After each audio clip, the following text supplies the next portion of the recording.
Good evening to you all out there. This is a late forecast. Today is October 1st. So I got to this kind of late this month. I'm going to share so you guys can see what I wrote up. So October, this is an eclipse month. There are two eclipses occurring, one on the 13th, 14th, and one on the 27th, 28th. The latter is a full moon, and the former is a new moon eclipse. Both eclipses will be ruled by Venus. It's our final Taurus eclipse, and the first eclipse of the month will be in Libra, both ruling Venus. And with the nodes now in Aries and the South Node in Libra, the theme of Venus will continue for the next 2.5 years as the nodes progress through Aries, which symbolizes independence, and that tension with partnership symbolized by Venus and Libra. And so this is Venus closing and opening the curtains of day or night, dark or light. Fire and fallouts abound in the sense of new worlds being made. New narratives will be unfolding. This is not a month to push yourself, even though there's a lot of revitalization with the self and transformation. When eclipses occur, these unfold slowly over a period of 6 months to a year. And so there's too much happening in October. So be careful with how much you push yourself or overdo things. It's really a time to start going to sleep earlier, getting that extra rest that you've been trying to get, but you haven't allowed yourself to receive. It's also a month to let go of addictions. Saturn moving into Pisces over this last couple of months is bringing restriction to the usual escapism of the Neptunian frequency in Pisces. So a good time to also kick habits, kick addictions, and be more present in your body. This is about moving in flow and getting the rest you need, as I noted. See the words move about your mind in waves. Write them, do not control them. These thoughts are not your own unless they are. There's also going to be an extreme overstimulation of the mind. So don't identify or connect too much to the thoughts, to the verses that are moving through you. We're all open beings. We're all open to what's moving within and without us. And we can't completely close ourselves off to the moving waves and streams of consciousness. And so a good reminder to allow your thoughts to be whatever they are and not hold on to them, not let them kind of bind you. The mind will be, again, it'll be overstimulated this month. And as is the usual intro narrative, the planets are the dream symbols of the dream, the language we are born into, so as to play with what we do not yet understand. This is very much a classroom of this verse. The chart is the area wherein we project out and play out our stories in this holographic creatrix. The purpose of life is to play out what we do not yet understand. Life is a play based on what we need to know for our own growth. Life is a holographic projection, as is our memory of everything that occurs. Astrology and human design are the interfaces, the code we use to describe, analyze, play, replay, and direct conscious awareness back to ourselves. As I was saying, this month, we're looking at it being October, beginning with the harmony and disharmony tensions of Libra, the gates of Libra. We will move into the end of the month when we will hit Samhain, October 31st. So this is very much a period of a dwindling of light. The day is getting shorter. We're moving into the fall where we're reserving our energies and not overacting or overstimulating or jumping into dramas. We left off September 28th. This is the last couple of days, this last week really, as a full moon kind of stretches to 3 days before and 3 days after. This full moon was in Aries. It was a gate that, of course, it'll manifest differently according to your chart, depending what house the Aries 6 degrees was, or what house this particular full moon gate was. Here I have it as gate 17, the sun being gate 18. It's opposite in Libra. And this full moon, I noted, can we flow with our changes, our changing opinions, or lack of opinions, or do we become weighted down with calcified and solidified black and white judgments, contradictions, and persecutions? Best time to stand back and observe. As I saw it, there were a lot of social dramas that did occur, and as humans, we often take on and play the role of the planetary bodies. In a sense, we're possessed by these planetary energies so that we can act and play things out. And this definitely occurred with this full moon. A lot of friends I know who were independent of groups didn't really see this full moon fully, except perhaps inside of themselves. But a lot of others saw it play out socially. The sun has been in gate 18 since September 27th, and will be there for the next couple of days until October 3rd. This is gate 18. This is the gate of black magic in the I Ching, and the gate of judgment in the human design system.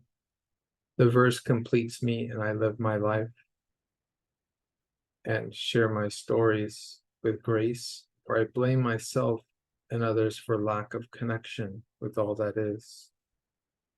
This harbors a very similar energy in contrast, in the sense of that we're observing what's happening, but our involvement in it might not be as it usually was in the past. It's a space where we can kind of more observe. And I'm not talking about neutrality. We're living in a time where neutrality is quickly becoming a irrelevant concept almost, because we're entering such extremes of what it is to be human, that transhumanism is taking such a wide turn in terms of what it's judging that humans need to become, and the opposite extreme will take hold for those that identify humanity in a certain way, in terms of old school values of what it is to be human. These conflicting philosophies and ways of being will come into greater and greater tension as we close in on the 2027 shift in cycles to the right angle cross of the sleeping phoenix, from the right angle cross of planning that had to do with the tribe and community. We're moving towards a more individuated space.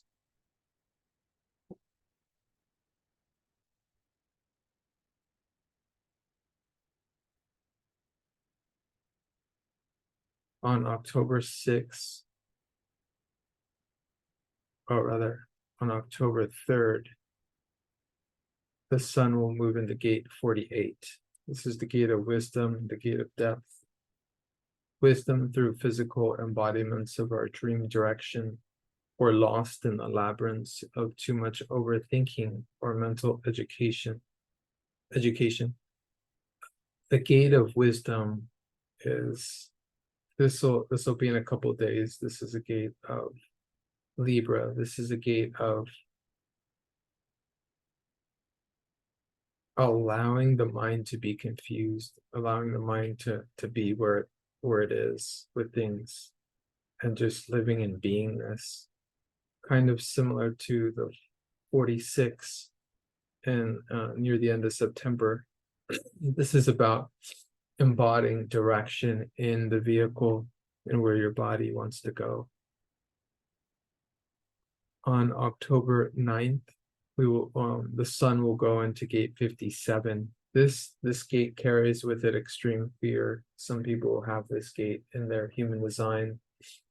Will feel immense fear at times, especially fear of the future. So this is about trusting your instinct, spending enough time alone in order to trust your own insights, gut responses, and our intuitions, and paying attention to impulses of fear and responding to them with weighted wisdom and groundedness. As I always like to note, it's very important to be able to ground into your own body, but it's just as important to be able to connect with nature and ground with the earth. Many would think that it's a higher level for you to be able to ground in your own being. And while I agree with that, there's something that we're allowing in when we rest with our feet and our hands and our bodies on the earth without mediation, whether it's the sun in on our eyelids or our eyes or on our body, or the bare earth on our feet. This is, the earth will take the fear that lives in our bodies or tries to parasitically feed off on our bodies, and it will transmute our fear if we ask it to. And the same extension goes to trees. Just some hippie wisdom for you guys. On October 14th, now this is around the eclipse, the new moon solar eclipse, which I'll go over in a minute. This is in the same gate because it's a new moon. This gate is about endurance. There are many mistakes on the journey to align your communities of connection, or you can use fear as the motivation for all community directions, so as to exercise controlling directives. So this is something I've been observing in certain communities, where what will happen is a community will be strong and many people will be connected, and then there'll be a disagreement, there'll be a judgment made or an assessment of the way someone responds to someone else. And if it's from the leadership of the community, it could be two responses could be allowing people to have different perspectives and to express their truth, or it could be you're either with us or against us type attitudes, which often destroys communities, because this isn't Lord of the Flies and many pieces of literature that talk about different communities and how to create communities. And what I think we've realized by now, that it's very difficult to sustain communities, and to speak really frank about it, is communities don't really work. Maybe we'll invent some way in the future for them to work. Doubtful with the sleeping phoenix upon us, but we will have to have our own communities to some extent, or we will have to go with the dominant ways of these, 15-minute cities that they're already starting to construct in the major cities like Seattle, San Francisco, Maui, and all these areas, all these citadels. And so the 32 has to do with community, and it being also the place of the new moon, Libra 21 degrees, gate 32. New relationships abound. Many secret communal orders begin and continue forth. Their missions, hopefully yours, our creatrix with our own food sources, our own movements, our own ways.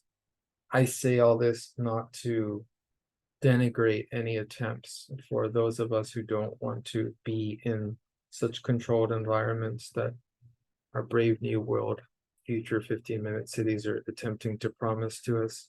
It's really important to know that we do want to connect and create our own healthy meat and food sources, and our own movements and our own ways of being and our own collectives to some extent, because we're not going to be aligning with uh, the seemingly but slowly failing non-dominant paradigm. In other words,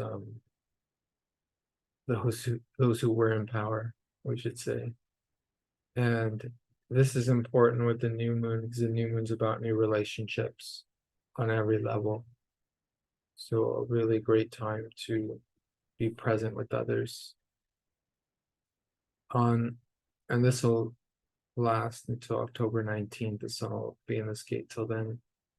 On October 20th, the sun will go into gate 50. This will be slowly encroaching the last degrees of Libra and into Scorpio.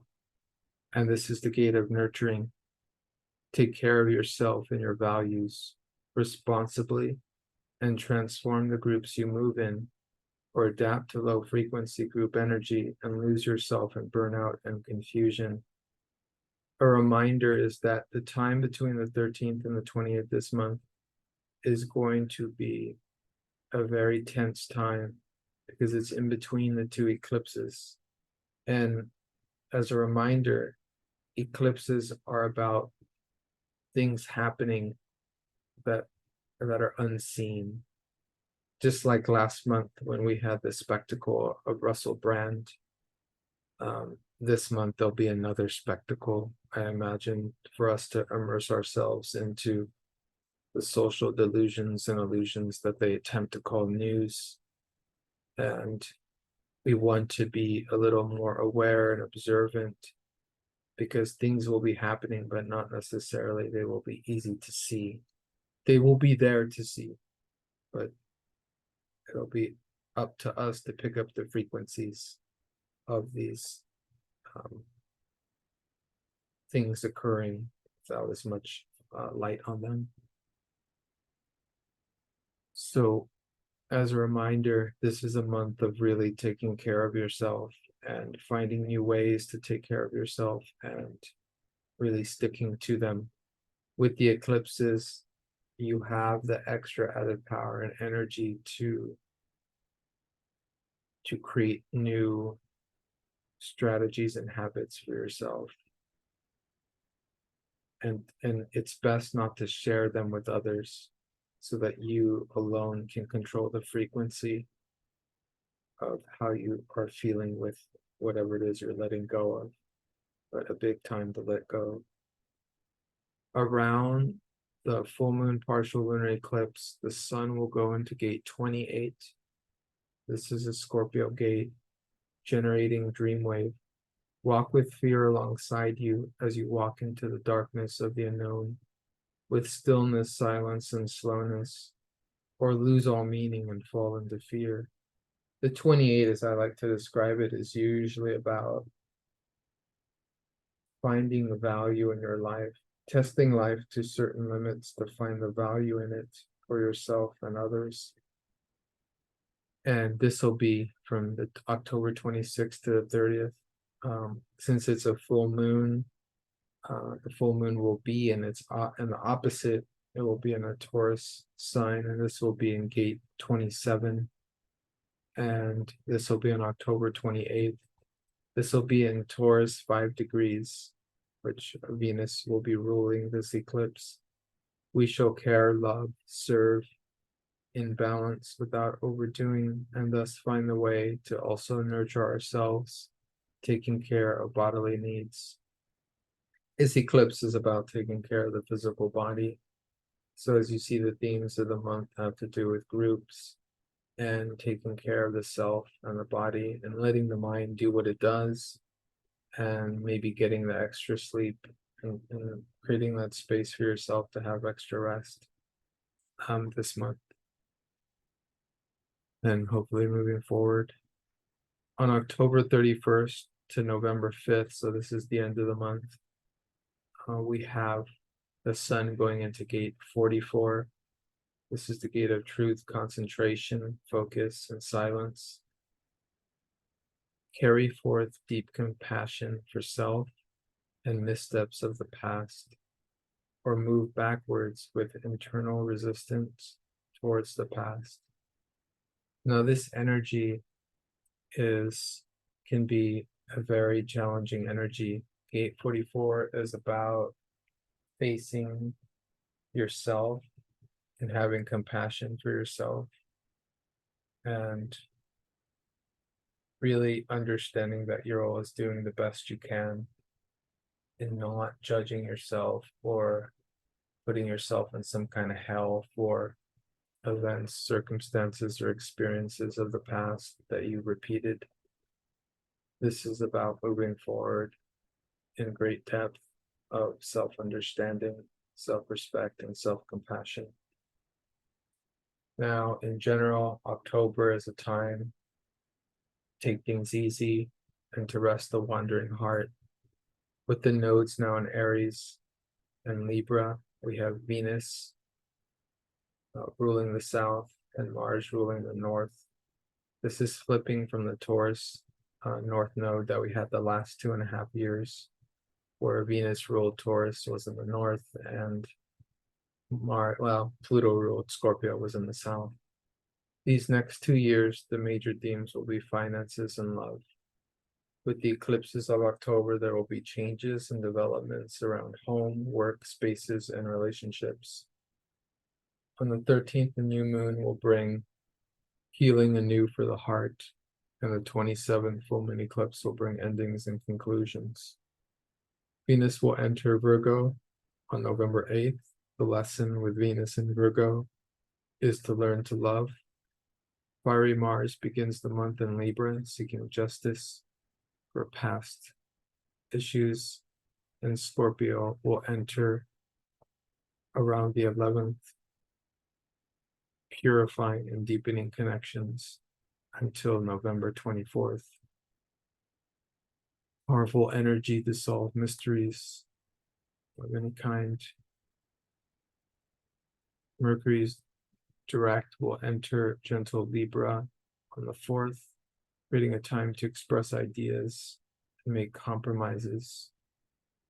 The challenging days of the month, which I evidently went over twice, we'll be going over twice, is October 7th and 8th, which looks to be a very busy weekend. This is the next weekend coming up. The powerful manifest days will be October 3rd. This will be on Tuesday. I think Wednesday will be October 4th. That'll be the big cell phone or some kind of, I didn't read up on it, but they're doing some kind of thing to the cell phone update. I'm going to put my phone in a Faraday bag just in case I want to hear it. And the 14th and the 24th are also great days. 14th is a Saturday, 24th, I'm not sure. The Pluto moon days, usually Pluto moon, are very high emotional, high tension days with the potential for great revelations of truth and also great blowouts. This is October 6th with Cancer moon opposing the Capricorn moon. Also, it's October 14th with Libra moon squaring Pluto. October 20th, Capricorn moon will conjunct Pluto, and then October 27th, Aries moon will square Pluto. As I already noted, the watch out days are October 7th and October 8th. Mars will be squaring Pluto. So, as I noted before, sometimes humans will embody these planetary energies, or groups will. So there could be some tension occurring, some warlike incidents occurring. Don't take any risks on these particular days. Be active and just let the energy flow. Just a note on last month, I was talking about the September 23rd, 24th for any strange things that could occur. This was really, really open on the collective mind as people kind of repeat certain numbers. There's even talk of October 23rd. But what it seems is that certain energies could have been born, certain agendas could have been started to be created around this time. Again, this is nothing that might have been evident to us socially, especially with all the smoke screens that were about that time. And I think that's all I want to share for the month. Again, this was the October eclipse month, beginnings and endings, seen and unseen. Hope you guys enjoy your month. I'll be back to do the November forecast. Thanks.